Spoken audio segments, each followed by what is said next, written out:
이것도 제가 좀 충격을 받았던 게, 제가 수십 년 전에 처음 일본에 갔을 때 이제 일본 숙소에서 이제 TV를 켰는데, 그때는 이제 지금처럼 뭐 손쉽게 소위 말하는 야동을 볼 수 있는 문화가 아니어서 일본에 있는 심야 방송을 봤는데 깜짝 놀랐습니다.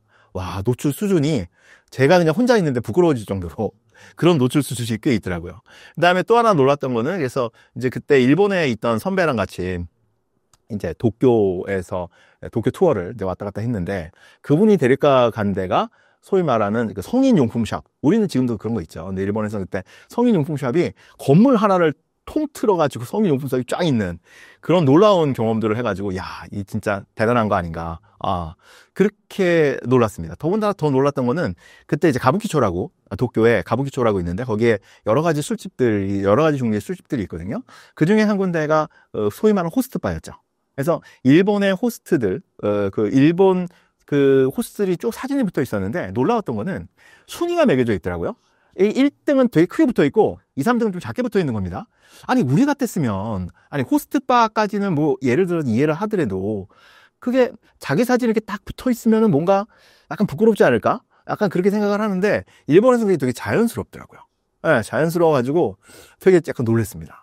그러고 보면 진짜 일본은 참 선진국이 아닌가. 그 다음에 이제 책을 보고 뭐 이렇게 다니면서 이렇게 이야기를 들어보면 굉장히 다양한 풍속업체라 그러거든요. 풍속산업, 성산업이라고 안 부르고 풍속산업이라 그러는데, 굉장히 다양한 뭐 이런 그런 그 종류의 그런 풍속산업들이 있는데, 근데 일본은 좀 특이한 게 되게 이중적입니다. 일본에서 포르노가 불법이라는 사실 혹시 아십니까? 이상하죠? 야동의 나라 일본에서 포르노가 불법입니다. 그러니까 일본에서는 성기가 그냥 노출이 안 되고 반드시 여기에 모자이크 처리를 해야 된답니다. 성기가 그대로 노출되는 거 불법이고요.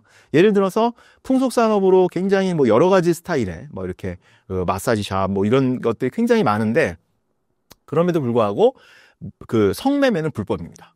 물론 거기서 성매매가 대부분 이루어진다고 하더라고요. 하지만 성매매가 불법입니다. 굉장히 이중적인. 사실 이건 약간 우리나라랑도 비슷한데 굉장히 그런 이중적인 잣대를 가지고 있습니다. 사실 일본이 소위 말하는 선진국으로 불리는 거는 약간 역사적인 맥락도 있습니다. 역사적인 맥락이 뭐냐면은, 일본은 우리가 알다시피 엄청나게 전쟁들이 많았잖아요. 에도 시대 이전까지만 하더라도 굉장히 전쟁으로 그 날밤을 새는 그런 것들이 있었기 때문에 사실은 남녀의 성비가 굉장히 불균형했습니다.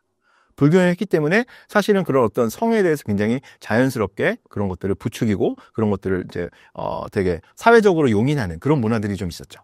또 하나는, 우리나라는 이제 나중에 가면은, 옛날에 안 그랬는데 우리나라도 이제 유교가 들어와서 본격적으로 퍼지기 시작하면서 성에 대해서 굉장히 터부시하고 되게 그런, 물론 이중적이긴 하지만 그런 것들이 있었는데, 일본은 유교가 본격적으로 퍼진 게 되게 늦고, 사실은 나중이 돼도 일본은 유교보다는 불교나 신토가 기본적으로 있기 때문에 그런 문화들, 옛날 문화들이 굉장히 남아 있었습니다. 신토의 문화들은 굉장히 성에 대해서 관대했거든요. 재밌는 거는, 신토의 우타가키라는 신토의 축제가 있는데, 그거는 어떤 축제냐 하면, 남녀들이 이렇게 즐겁게 놀다가 눈이 맞으면 바로 이제 여기저기서 뭔가를 하는 그런 축제들이 굉장히 근대까지도 그대로 이어지는 그런 것들을 우타가키에서 그거를 만나서 하는 것들이 굉장히 자연스럽게 용인되어지고, 거기에서는 막 그 아이들을 이렇게 막 낳고 이러는 게 굉장히 그게 자연스러운 그런 것들이 있었죠.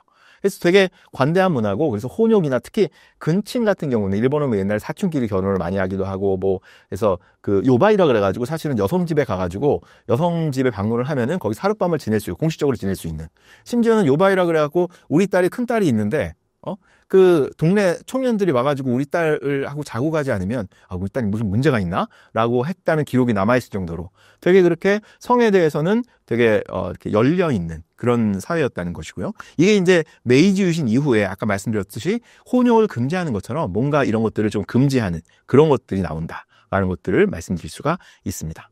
사실 이거는 좀 뿌리가 깊어요. 일본의 천지창조 신화를 보면, 우리나라는 그 당군 신화 되게 근엄하지 않습니까? 할아버지가 딱 나와가지고, 일본의 천지창조 신화는 안 근엄합니다.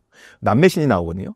남매신이 나와가지고 서로가 서로에게 없는 것들을 이렇게 잘 짜 맞춰가지고 뭔가를 해가지고 이게 천지를 만들게 되는, 굉장히 성에 대해서 노골적으로 묘사하는 그런 것들이 있습니다. 그리고 일본 최초의 소설이라고 하고 지금까지도 사람들이 많이 읽는 겐지 모노가타리, 겐지 이야기라는 소설이거든요. 그게 해안 시대인가? 그게 굉장히 천몇 년 전, 천몇백 년 전에 그게 나왔는데, 거기에 보면은 겐지 이야기거든요. 겐지라는 게 일본 그 덴노의 둘째 아들입니다. 둘째 아들인데 그 내용이 전부 다 이 사람이 연애 표력을 다룬 겁니다. 예, 어렸을 때 첫 경험 상대가 자기 새엄마입니다. 이 정도로 해서 이게 옛날부터 이런 것들에 대해서 되게 익숙하고, 특히 일본의 성산업이나 풍속산업이 발전을 하게 된 계기가 이제 에도 시대인데요. 에도 시대 때는 평화 시대 아닙니까? 사람들이 먹고 살만해지죠. 먹고 살만해지면 사람들이 여러 가지 쾌락을 찾게 되죠. 그 중에 특히 에도 시대 때는 상업이 발달했거든요. 이 상인들을 조닌이라고 불렀는데, 이 조닌 계층이 상인이었지만 우리나라처럼 상인 계층은 되게 사회적 신분이 낮았습니다.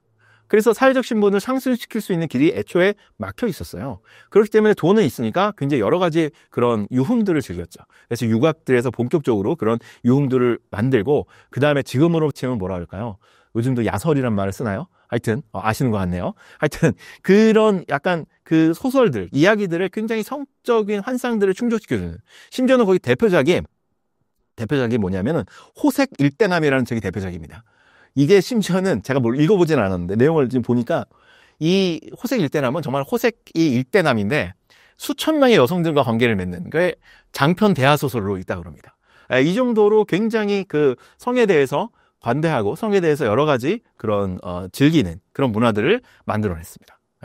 이게 꼭 근데 이건 일본만 그렇진 않은 거죠. 그렇다 그래서 뭐 일본이 역시 송진고, 역시 일본은 짐승에 가까워, 이렇게 하는 것보다는 사실 일본만 그런 게 아닌 게, 그 신토에서 굉장히 그런 성에 대해서 관대했던 거는 그리스에서도 신전 매춘이라고 보통 부르거든요. 옛날에 이제 매춘이라는 말 잘 안 쓰니까 지금으로 치면은 신전 성매매죠. 신전에서 일하는 그 신녀들이 거기 찾아오는 남성들과 관계를 맺고서는 그 돈으로 신에게 제물을 바치는 그런 것들은 그리스에도 있었고요. 그다음에 근친혼들은 뭐 중동이나 우리나라도 옛날에 고려에서도 많이 있었고요.